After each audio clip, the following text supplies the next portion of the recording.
Third Voyage. After a very short time, the pleasant easy life I led made me quite forget the perils of my 2 voyages. Moreover, as I was still in the prime of life, it pleased me better to be up and doing.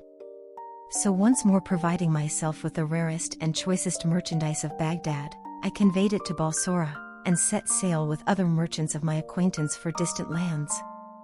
We had touched at many ports and made much profit, when one day upon the open sea we were caught by a terrible wind which blew us completely out of our reckoning, and lasting for several days finally drove us into harbor on a strange island. "I would rather have come to anchor anywhere than here," quoth our captain. "This island and all adjoining it are inhabited by hairy savages, who are certain to attack us, and whatever these dwarfs may do we dare not resist, since they swarm like locusts, and if one of them is killed the rest will fall upon us, and speedily make an end of us." These words caused great consternation among all the ship's company, and only too soon we were to find out that the captain spoke truly. There appeared a vast multitude of hideous savages, not more than 2 feet high and covered with reddish fur. Throwing themselves into the waves, they surrounded our vessel. Chattering meanwhile in a language we could not understand, and clutching at ropes and gangways, they swarmed up the ship's side with such speed and agility that they almost seemed to fly. You may imagine the rage and terror that seized us as we watched them, neither daring to hinder them nor able to speak a word to deter them from their purpose, whatever it might be. Of this we were not left long in doubt. Hoisting the sails, and cutting the cable of the anchor, they sailed our vessel to an island which lay a little further off, where they drove us ashore. Then taking possession of her, they made off to the place from which they had come, leaving us helpless upon a shore avoided with horror by all mariners for a reason which you will soon learn. Turning away from the sea, we wandered miserably inland, finding as we went various herbs and fruits which we ate, feeling that we might as well live as long as possible though we had no hope of escape.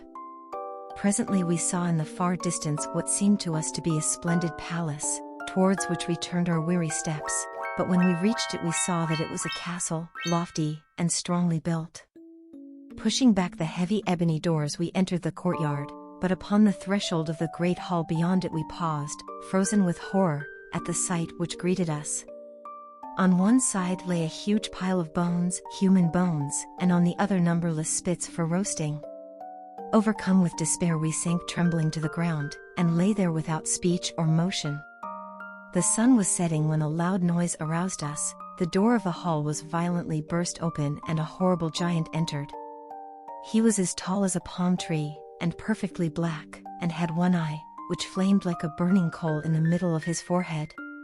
His teeth were long and sharp and grinned horribly, while his lower lip hung down upon his chest, and he had ears like elephant's ears, which covered his shoulders, and nails like the claws of some fierce bird. At this terrible sight our senses left us, and we lay like dead men. When at last we came to ourselves, the giant sat examining us attentively with his fearful eye. Presently, when he had looked at us enough, he came towards us, and stretching out his hand took me by the back of the neck, turning me this way and that, but feeling that I was mere skin and bone, he set me down again and went on to the next, whom he treated in the same fashion. At last he came to the captain, and finding him the fattest of us all, he took him up in one hand and stuck him upon a spit and proceeded to kindle a huge fire, at which he presently roasted him. After the giant had supped he lay down to sleep, snoring like the loudest thunder, while we lay shivering with horror the whole night through, and when day broke he awoke and went out, leaving us in the castle. When we believed him to be really gone we started up bemoaning our horrible fate, until the hall echoed with our despairing cries. Though we were many and our enemy was alone, it did not occur to us to kill him, and indeed we should have found that a hard task, even if we had thought of it, and no plan could we devise to deliver ourselves. So at last, submitting to our sad fate, we spent the day in wandering up and down the island eating such fruits as we could find, and when night came we returned to the castle, having sought in vain for any other place of shelter. At sunset the giant returned, supped upon one of our unhappy comrades, slept and snored till dawn, and then left us as before. Our condition seemed to us so frightful that several of my companions thought it would be better to leap from the cliffs and perish in the waves at once, rather than await so miserable an end, but I had a plan of escape which I now unfolded to them, and which they at once agreed to attempt. "Listen, my brothers," I added. "You know that plenty of driftwood lies along the shore. Let us make several rafts, and carry them to a suitable place. If our plot succeeds, we can wait patiently for the chance of some passing ship which would rescue us from this fatal island. If it fails, we must quickly take to our rafts. Frail as they are, we have more chance of saving our lives with them than we have if we remain here." All agreed with me, and we spent the day in building rafts, each capable of carrying 3 persons. At nightfall we returned to the castle, and very soon in came the giant, and one more of our number was sacrificed. But the time of our vengeance was at hand. As soon as he had finished his horrible repast, he lay down to sleep as before, and when we heard him begin to snore, I and 9 of the boldest of my comrades rose softly, and took each a spit, which we made red-hot in the fire, and then at a given signal we plunged it with one accord into the giant's eye, completely blinding him. Uttering a terrible cry, he sprang to his feet, clutching in all directions to try to seize one of us, but we had all fled different ways as soon as the deed was done, and thrown ourselves flat upon the ground in corners where he was not likely to touch us with his feet. After a vain search he fumbled about till he found the door, and fled out of it howling frightfully. As for us, when he was gone we made haste to leave the fatal castle, and, stationing ourselves beside our rafts, we waited to see what would happen. Our idea was that if, when the sun rose, we saw nothing of the giant, and no longer heard his howls, which still came faintly through the darkness, growing more and more distant, we should conclude that he was dead, and that we might safely stay upon the island and need not risk our lives upon the frail rafts. But alas! Morning light showed us our enemy approaching us, supported on either hand by 2 giants nearly as large and fearful as himself, while a crowd of others followed close upon their heels. Hesitating no longer, we clambered upon our rafts and rowed with all our might out to sea. The giants, seeing their prey escaping them, seized up huge pieces of rock, and wading into the water hurled them after us with such good aim that all the rafts except the one I was upon were swamped, and their luckless crews drowned, without our being able to do anything to help them. Indeed, I and my 2 companions had all we could do to keep our own raft beyond the reach of the giants, but by dint of hard rowing we at last gained the open sea. Here we were at the mercy of the winds and waves, which tossed us to and fro all that day and night, but the next morning we found ourselves near an island, upon which we gladly landed. There we found delicious fruits, and having satisfied our hunger we presently lay down to rest upon the shore. Suddenly we were aroused by a loud rustling noise, and starting up, saw that it was caused by an immense snake which was gliding towards us over the sand.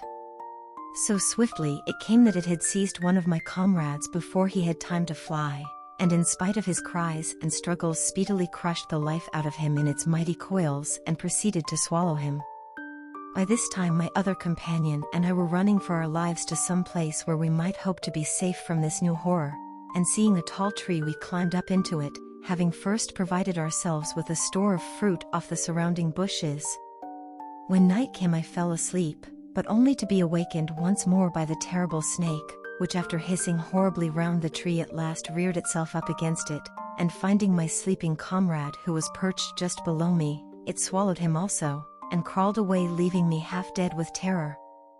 When the sun rose I crept down from the tree with hardly a hope of escaping the dreadful fate which had overtaken my comrades, but life is sweet, and I determined to do all I could to save myself. All day long I toiled with frantic haste and collected quantities of dry brushwood, reeds and thorns, which I bound with faggots, and making a circle of them under my tree I piled them firmly one upon another until I had a kind of tent in which I crouched like a mouse in a hole when she sees the cat coming. You may imagine what a fearful night I passed, for the snake returned eager to devour me, and glided round and round my frail shelter seeking an entrance. Every moment I feared that it would succeed in pushing aside some of the faggots, but happily for me they held together, and when it grew light my enemy retired, baffled and hungry, to his den. As for me I was more dead than alive. Shaking with fright and half suffocated by the poisonous breath of the monster, I came out of my tent and crawled down to the sea, feeling that it would be better to plunge from the cliffs and end my life at once than pass such another night of horror. But to my joy and relief I saw a ship sailing by, and by shouting wildly and waving my turban I managed to attract the attention of her crew. A boat was sent to rescue me, and very soon I found myself on board surrounded by a wondering crowd of sailors and merchants eager to know by what chance I found myself in that desolate island. After I had told my story they regaled me with the choicest food the ship afforded, and the captain, seeing that I was in rags, generously bestowed upon me one of his own coats. After sailing about for some time and touching at many ports we came at last to the island of Salahat, where sandalwood grows in great abundance. Here we anchored, and as I stood watching the merchants disembarking their goods and preparing to sell or exchange them, the captain came up to me and said, "I have here, brother, some merchandise belonging to a passenger of mine who is dead. Will you do me the favor to trade with it, and when I meet with his heirs I shall be able to give them the money, though it will be only just that you shall have a portion for your trouble." I consented gladly, for I did not like standing by idle. Whereupon he pointed the bales out to me, and sent for the person whose duty it was to keep a list of the goods that were upon the ship.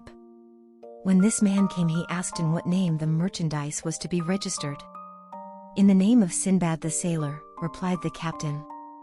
At this I was greatly surprised, but looking carefully at him I recognized him to be the captain of the ship upon which I had made my second voyage, though he had altered much since that time. As for him, believing me to be dead, it was no wonder that he had not recognized me. "So, captain," said I, "the merchant who owned those bales was called Sinbad?" "Yes," he replied. "He was so named. He belonged to Baghdad, and joined my ship at Balsora, but by mischance he was left behind upon a desert island where we had landed to fill up our water casks, and it was not until 4 hours later that he was missed. By that time the wind had freshened, and it was impossible to put back for him." "You suppose him to have perished then?" said I. "Alas." "Yes," he answered. "Why, captain," I cried, "look well at me. I am that Sinbad who fell asleep upon the island and awoke to find himself abandoned." The captain stared at me in amazement, but was presently convinced that I was indeed speaking the truth, and rejoiced greatly at my escape. "I am glad to have that piece of carelessness off my conscience at any rate," said he. "Now take your goods, and the profit I have made for you upon them, and may you prosper in future." I took them gratefully, and as we went from one island to another I laid in stores of cloves, cinnamon, and other spices. In one place I saw a tortoise which was 20 cubits long and as many broad, also a fish that was like a cow and had skin so thick that it was used to make shields. Another I saw that was like a camel in shape and color. So by degrees we came back to Balsora, and I returned to Baghdad with so much money that I could not myself count it, besides treasures without end. I gave largely to the poor, and bought much land to add to what I already possessed, and thus ended my third voyage. When Sinbad had finished his story he gave another 100 sequins to Hindbad, who then departed with the other guests, but next day when they had all reassembled, and the banquet was ended, their host continued his adventures.